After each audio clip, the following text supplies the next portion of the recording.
I welcome you, dear listener, to enjoy a story that can bewitch the mind and ensnare the senses. This book shall take you through, within, and beyond time and space. A tale as old as life itself, and if you shall desire, you will experience light shining forth from darkness, bringing that which has not been seen, and darkness protruding from light to bring that which has not been heard. I present to you, dear listener, the books of magic.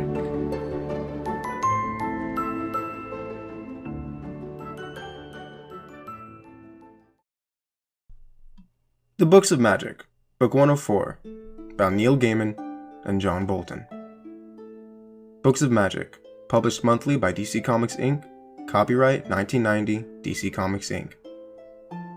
This is a work of fiction. All the characters, living, dead, or neither, are fictional creations, as is the history of the universe here presented. Neither Neil Gaiman nor John Bolton exists in the real world, and you only think you're reading this. Book 1, The Invisible Labyrinth. The scene begins with four mysterious men gathered around a table at an underground subway station in London, discussing the fate of one highly unusual young boy by the name of Timothy Hunter.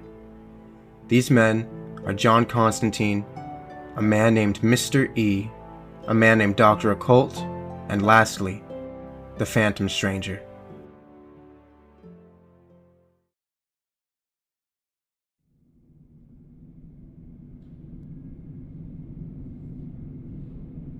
I don't want anything to do with it. Constantine, I thought I had made myself perfectly clear we have no choice. Why not? And don't let's start bloody debating free will again, because we could be here all week. I think what our friend is saying... Not my friend, mate. No, these days. If I might be permitted to finish, Mr. Constantine, what our friend is trying to say is simply this. The boy is a natural force, for good or for evil, for magic or for science, and it is up to us to channel that force for good, and perhaps for magic. I say that we should kill him, end the matter there. As wretched souls, it is our responsibility to terminate the matter, to ensure this power does not fall into the wrong hands. There will be no killing. Our role is only to educate, to offer him the choice. Does one offer a rabid dog a choice? That has nothing to do with it, E. The boy is no dog. He is a human child, a normal human child. Normal? Why can't we just leave well enough alone? If the kid's going to be magical, he killed her on his own. He doesn't need us. Constantine, if he is to choose the path of magic, then he must choose responsibly. He must know enough about the labyrinth to walk a true path through it. And there are also those who would desire to show him another path. The Cold Flame know about him already. Our sources tell me they are still debating what to do. How do you know this, Occult? Do you commune with the forces of darkness? You see traitors in every shadow, E. I have sources. I think I'd rather leave it at that for now. All we know for sure is that we don't know anything for sure. That is a particularly foolish thing to say, John Constantine. Light and darkness, life and death, these things are eternally certain. All right, I'm not going to argue with you anymore, Chief. What are you proposing we do? Enlighten the child. Show him what magic truly is, and what it was, and what it may become. He has the potential to become the most powerful human adept of this age. It is up to the four of us to ensure that he chooses his path correctly. That is our mission, and our burden. Are we all in agreement? Dr. Occult? I agree. I will show him the far lands. Mr. E? If you are too soft to dispose of him, then I suppose you must educate him. If he gets that far, then I will take him to the end. Constantine. Yeah, fair enough. I'll give him the grand tour, introduce him to the runners, give him an idea of the starting price. Then we are agreed. Let us go. Just what the world's been waiting for. The charge of the Trenchcoat Brigade. I heard that, John Constantine.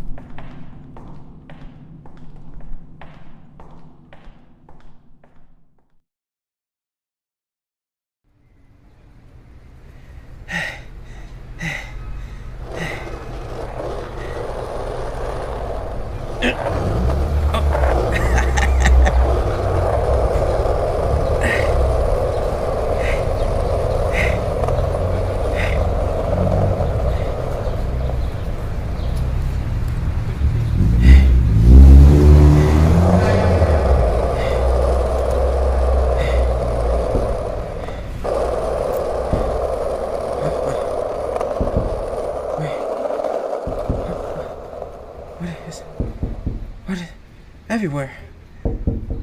It's coming from everywhere. Boy, Huh? do you believe in magic?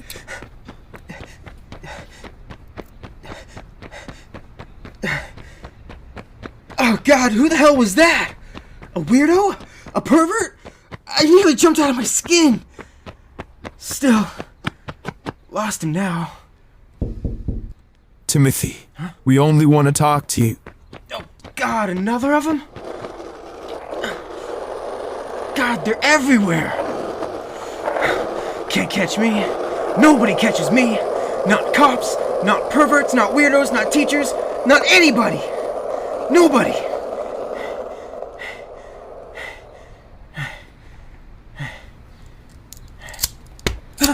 Gotcha. Hello, Tim. Nice board you got there. Now, don't try to bite me. There are things in my bloodstream you really don't want in your mouth. We're not going to hurt you. We just want a word with you, see? Who are you? Police? No, I'm a private operator. So the other three. Just about as private as you can get, the usual run of things. Relax, okay? Okay. They'll be here in a sec. Just be cool, and there won't be any problems. Oh. Timothy Hunter, my associate asked you a question. Tell me, do you believe in magic? Yeah, and I believe in the Tooth Fairy and the Great Pumpkin. Don't be stupid. I am not stupid, and I will ask you again. Do you believe in magic? I did when I was a kid, and sometimes I wish there was magic. It'd make things, I don't know, better, weirder, more exciting. But it's like Santa Claus, isn't it? You grow up and you discover there's no such things. Child, magic exists. There are powers and forces and realms beyond the fields you know. I don't know any fields.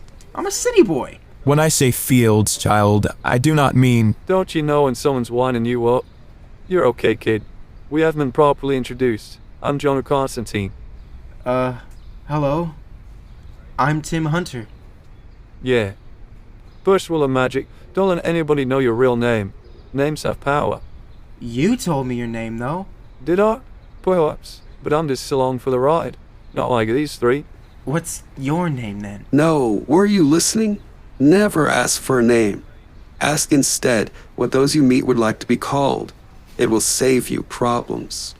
Yeah? So, what are you called? Men call me Dr. Occult. And what are you called? And I am known as Mr. E. Mystery? Mr. E. Did you make that up yourself? So who are you? Let me guess. Mr. Wears a Black Coat, Professor Esoteric, Captain Nobody? I claim neither a name nor title, Timothy Hunter. Although I hope one day, perhaps, you will call me friend. Until that time, I must remain a stranger. I don't believe any of this. What's going on? Some kind of joke? Candid camera? No jokes, no tricks. We're going to give you a choice. Do you want magic in your life, child? This is stupid. For loonies, there's no such thing as magic. Just then, Dr. Occult takes the yo-yo out of Timothy Hunter's hand, clasps it between his two hands, and out emerges a wild, snowy owl.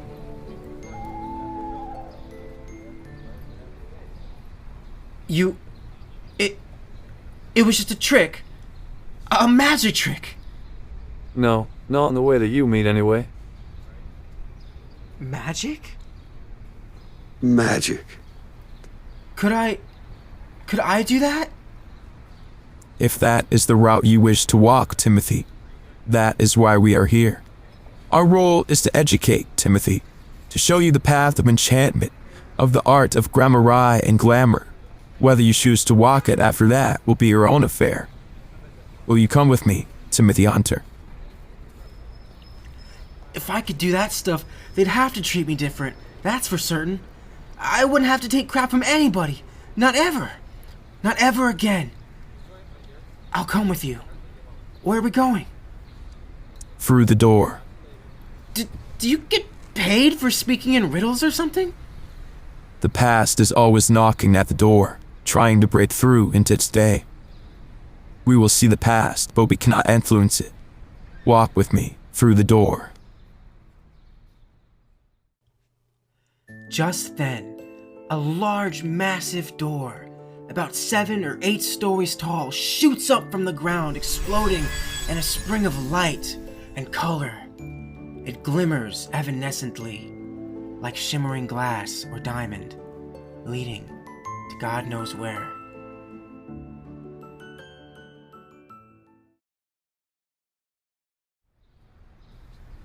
I'm scared. I'm really scared. Yes, you are. If it is any reassurance, nothing can harm you. At least, not in the past.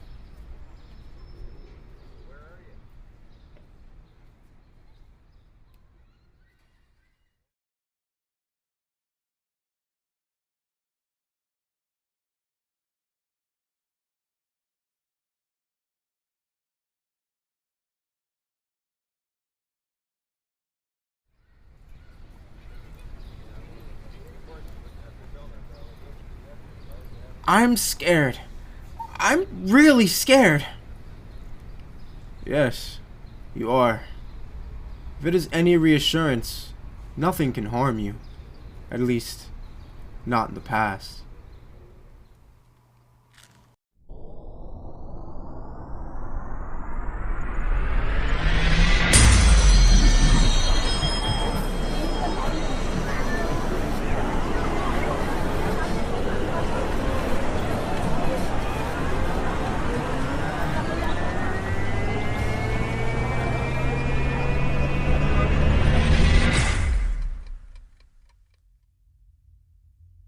Where are we? This is no place, child. This is the void. The space before there was anywhere to travel to. The time before there was change. There is a silence that is more than silence in the cold dawn of time. That noise, it sounds like somebody huge, screaming. What is that? It is a cry of pain, child. The pain that comes with birth. Birth? It's so loud, and it hurts. Ah! Your pain is only the tiniest fraction of the pain that brought forth from the void. Light, time, heat, life, everything. We're really at the beginning of everything? In a matter of speaking, we are here as observers, not participants. Touch the dark, child. Feel it. Now, child, look upwards. Do you see the Silver City? I can approach no closer. Watch closely. Wow, that's wicked. Like Star Wars. A strange analogy, child, but indeed, there was a war in heaven, and you see the vanquished now, burning as they fall like stars. In the darkness before the first dawn, theirs was the first folly. Theirs, the first rebellion. They look like angels. Indeed. Who's he? proudest of them all, and the most beautiful. What's his name? Lucifer, the Lightbringer, also called Morning Star. Oh, bloody hell. Exactly. Who are they? Archangels. Uriel, who rules the worlds. Raphael, who will oversee humanity. Michael, who is set over chaos. Seraphio, set over the spirits. Gabriel, who is lord of the cherubim and of the seraphim. And Rockwell, to whom has been entrusted the vengeance of the Lord. They're so big. Perhaps. But, child, space is large. There are many planes and viewpoints and dimensions. We will examine your world. Do you see that star there? Let us walk toward it. That is your sun. Or it will be, eons hence. We turn left here, Timothy. Left? To where? History has many turns and forks, child. Once the Earth was a lump of cooling plasma, hanging lonely in space, devoid of atmosphere or life. This is a truth. But it is also true that the Earth was once a concave dish inhabited by those of the old breed, the pre-dead. The what? You might call them demons. Humans still dream of them, and mistakenly believing them to be gods, occasionally manage to invoke them from their frame of reference into yours. Their time ended, and the same time as, in another frame of reference, the first life form crawled from the ocean. The lizard kings reigned for millions of years, and their crown was lost to them, and their lives with it. But then, many kingdoms rose and fell, in the dream time, at the dawn. Follow me. Let us walk closer to the present day.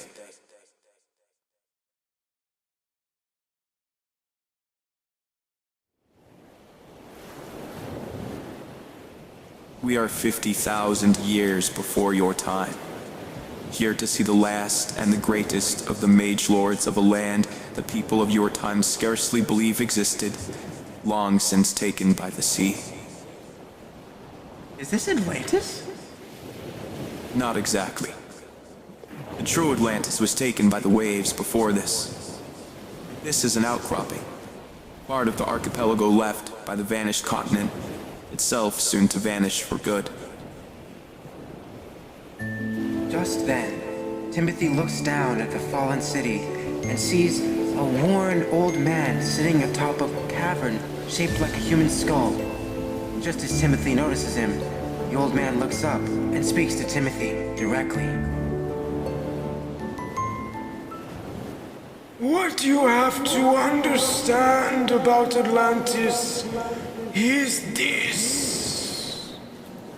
Are you listening, boy? Can you see me? No, of course I can't see you, or hear you either for that matter. But you ought to be here at this time, or so my spells have said. Anyway, where humanity gets it wrong, by your time, is in imagining Atlantis as having any kind of quantifiable existence, which of course it hasn't, not in the way they imagine anyway. There have been an awful lot of Atlantises, will be quite a few more. It's just a symbol of the heart. The true Atlantis is inside you, just as it is inside all of us. The sunken land is lost beneath the dark sea, beneath the waves of wet, black stories and myths that break upon the shores of our mind. Atlantis is the shadowland, the birthplace of civilization. The fair land in the west that is lost to us, but remains forever true birthplace and true goal. It is Lioness and Avalon and High Brasil. Now, about the art itself, about magic. I think I speak with some authority by means of magic. I have lived for many millions of years, and I have had time to do a great deal of thinking.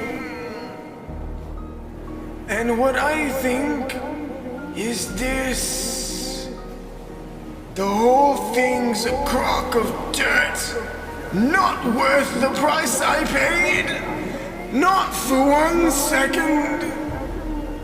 If I had my time over again, I'd be someone happy and distant and small.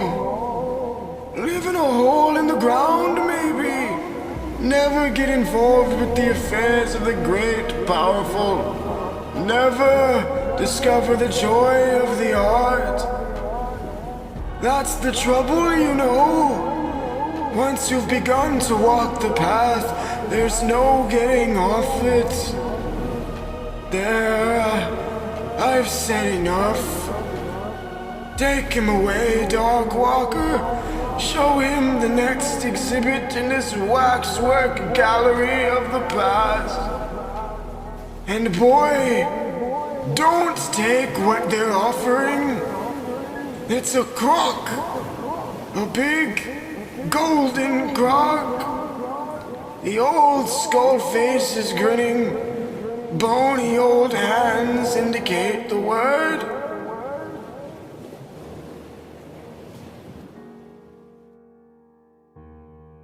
Let us progress.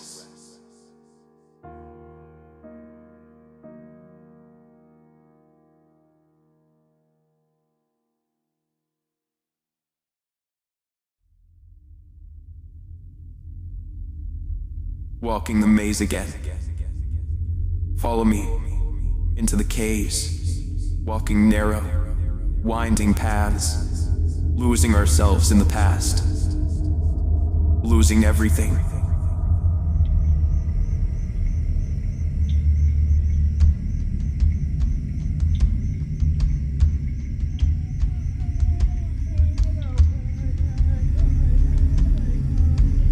The red flame flickers on the wall of the cave, smeared with ochre, berry dye, charcoal, making the great elk move, making the mastodon breathe, making the hunters race and kill.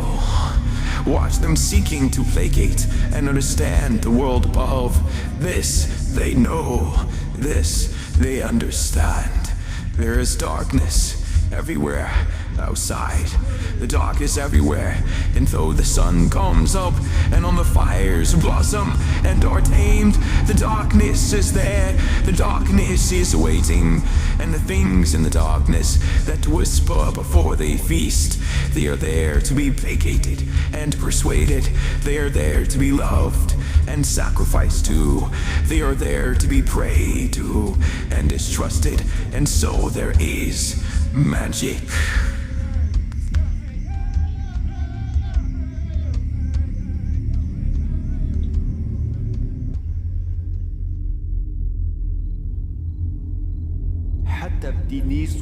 In the Nile Delta, the sands whisper of dog-faced gods, azure scarab beetles, tall shadow women that pad like great lions across the dunes, blood and honey dripping from their jaws, and magic.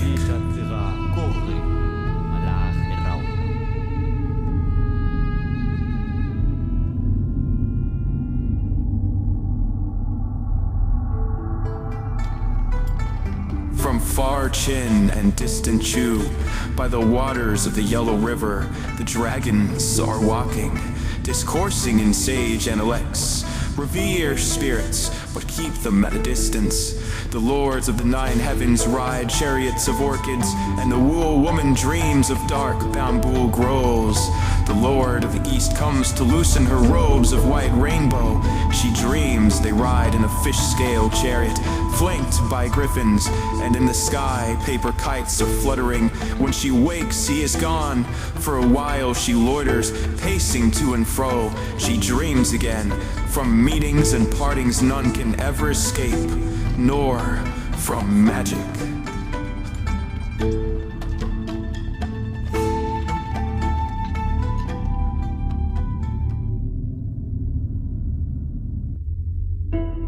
In the lands of olive and laurel, where the gods walk, they watch a soldier piss around his clothes, lope away a wolf. At the heart of every mystery whispers the twice-born boy who rose from the dead, is the grain of my corn and the wine of my blood. Drama, vines, and goat feet follow him into the world. The witch queen always has 3 faces, who awaits at the crossroads for your sacrifice. What's in the underworld, in the sacred groves, in the moon? She sits beneath a dead king hanging from a tree branch, and will show you all a manner of elegant charms. Abracadabra, Abraxas, magic.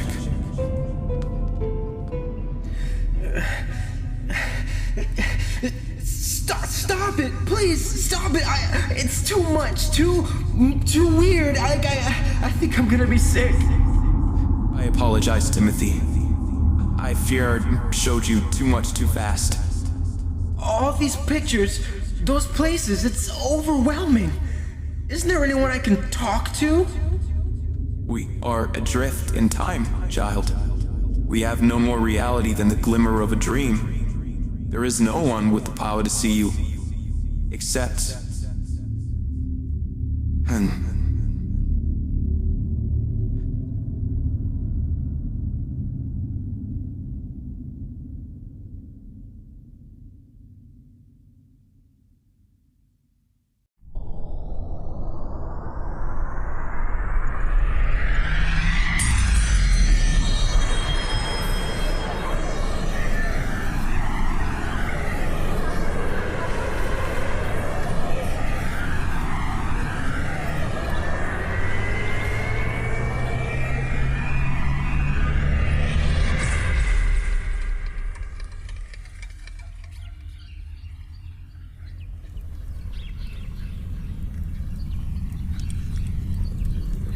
Where are we?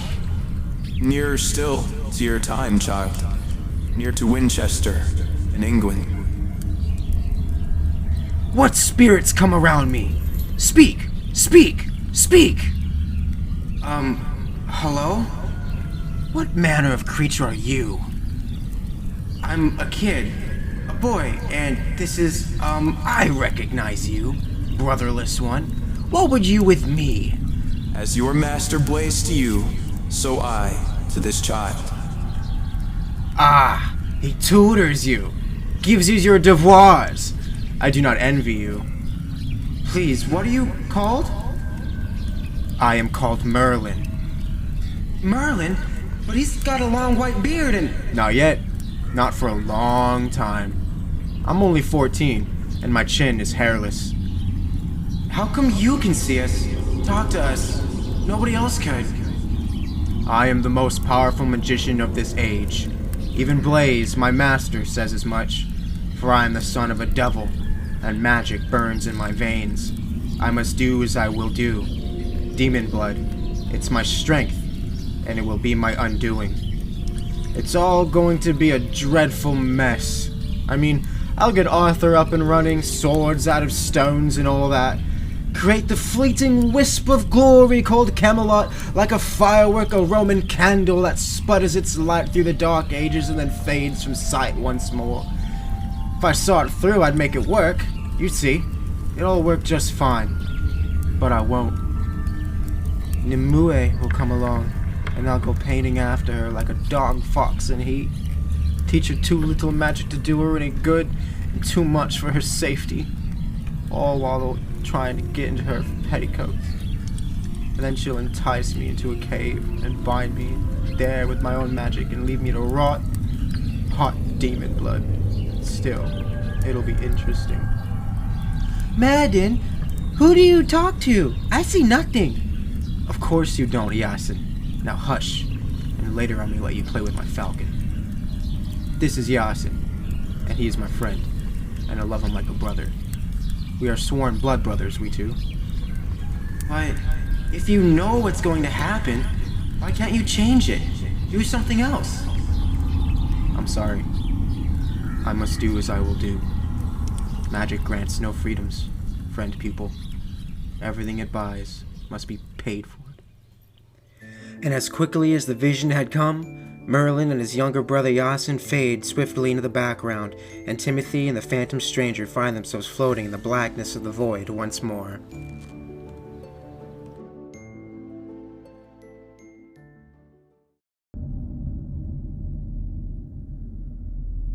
He was only my age, just a bit older.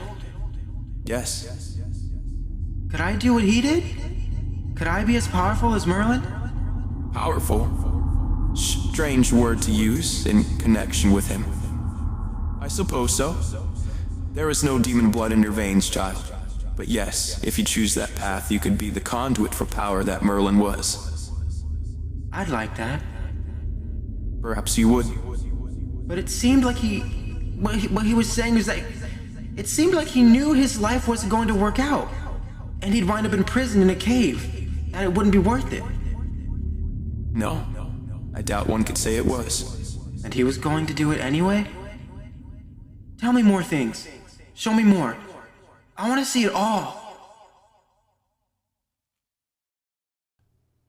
And in a flash, the phantom stranger showed young Timothy visions of history and magic all throughout time. He showed them the witch trials of Salem. He showed them wizards and wizards running amok in ancient England, in the Americas, in Africa, in the Native Americas, in the South Americas, all throughout the world, ancient China, Japan, every empire to have ever introduced magic into its system was shown. Timmy saw a great many things, and a great many horrible things as well.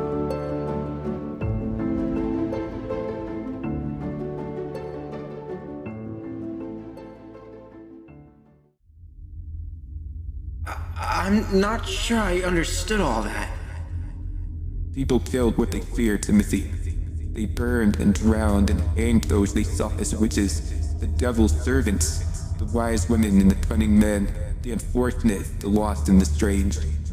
While in the forests and the high places and beside the great stones, the old religions endured. It doesn't seem like there's any real magic anymore. Not like it was. Where did all the magic go? Much magic was lost and the last vestiges of Atlantis sank, although misplaced would, perhaps, be a more precise term. Between the Dark Ages and the Middle Ages, many of the powers of Fairy and Gramarye left this plane for good. Some for one place, some for another.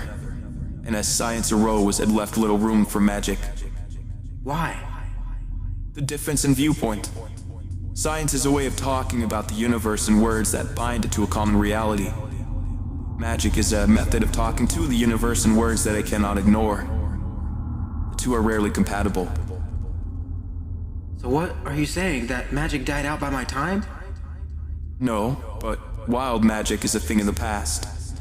And since there are always those who would burn those they perceive as witches, many true magicians adopted new garb, avoiding recognition by disguising their plumage. I will show you some of them.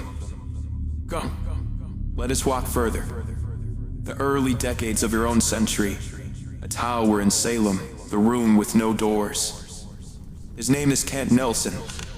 He is also called Fate, Dr. Fate. The helm is called Nabul. He found it in a pyramid. He is a magician, and he considers himself a hero. At night, the helmet murmurs to him, whispers the past, whispers a world of pure order, dead and still. As time goes on, the mask becomes the face. It's destiny, perhaps, or fate. That's spooky. What happened to him? To Kent Nelson? He died.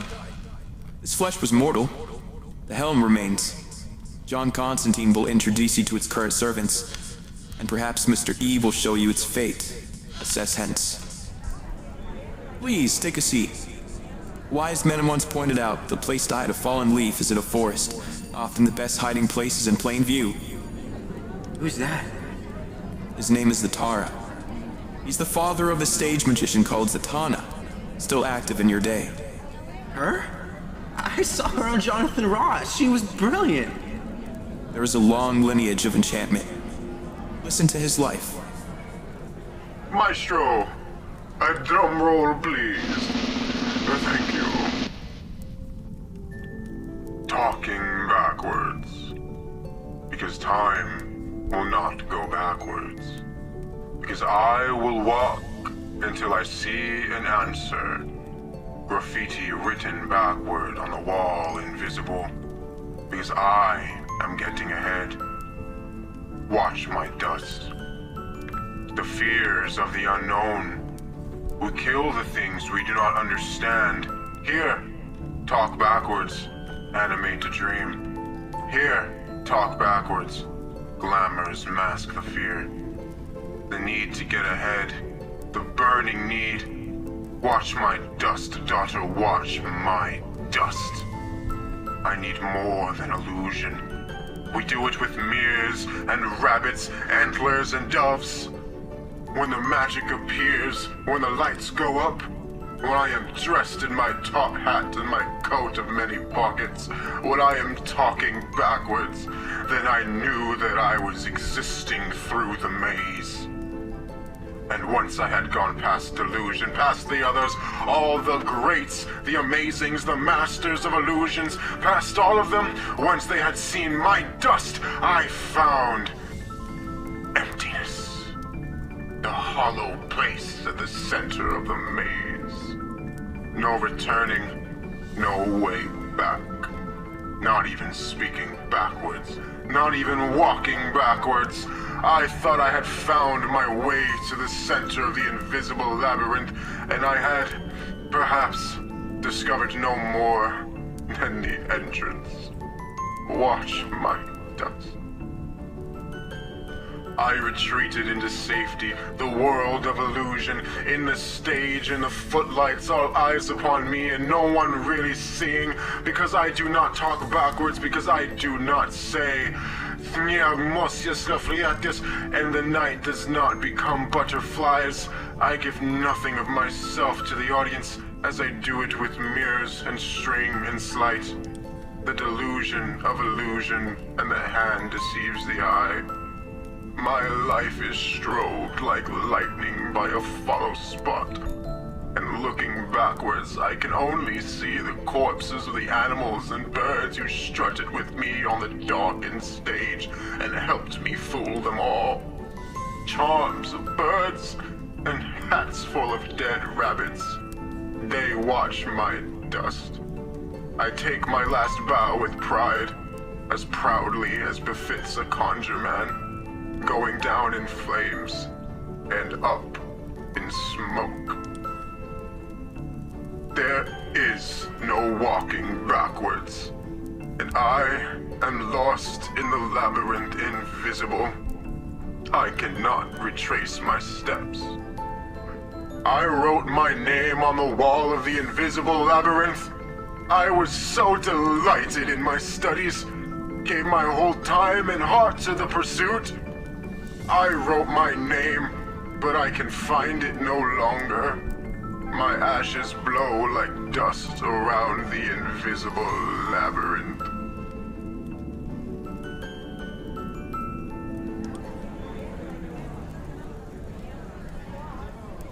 I have seen good, and I have seen evil, and now I am dead. I have been good, and I have been evil, and now I am dead. Look, ONMYWORKS. Who's that? His true name was John Sargent. He called himself Sargon the Sorcerer. Like Kent Nelson, he became the professor of a relic of great power. In his case, the Ruby of Life. Like Zatara, he was a true magician who hid his magic in cheap chicory to amuse the masses. Like Zatara, he died in flames trying to protect heaven from the shadows that threatened it. Listengotife.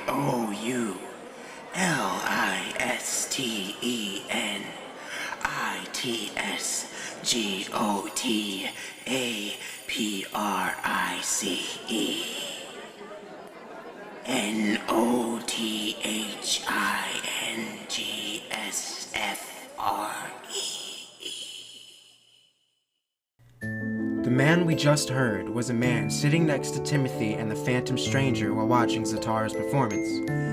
He had a turban on and seemed to be hiding most of his face. As he began to trail off with that last E, he slowly began to melt, until nothing remained of him but his cloak, and sitting upon that cloak, the strange red ruby of life.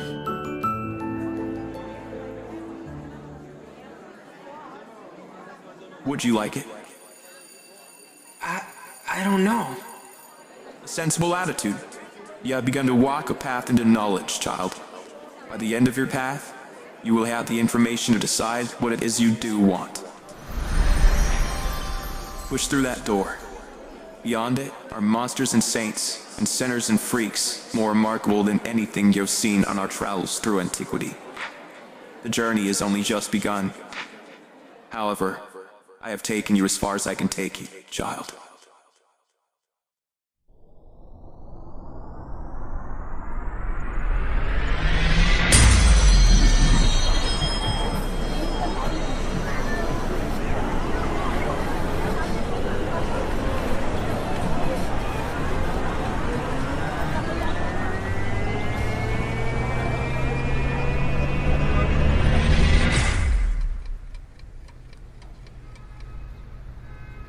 Hello, kid. How was the past? Okay, I suppose. Interesting. I think I learned stuff. I threw up. Bloody hell, try not to puke on my raincoat then. It's hell to dry clean. Right, just you and me then. I will take you around a bit and introduce you to a few people. You want to bring along the owl? Sure. Come on, Yo-Yo. 2 tickets for the grand tour then, with yours truly as the guide. Makes you laugh, doesn't it? A blind leading the blind. Come on, Timothy Hunter. We've got a long way to go. I still say we should kill him.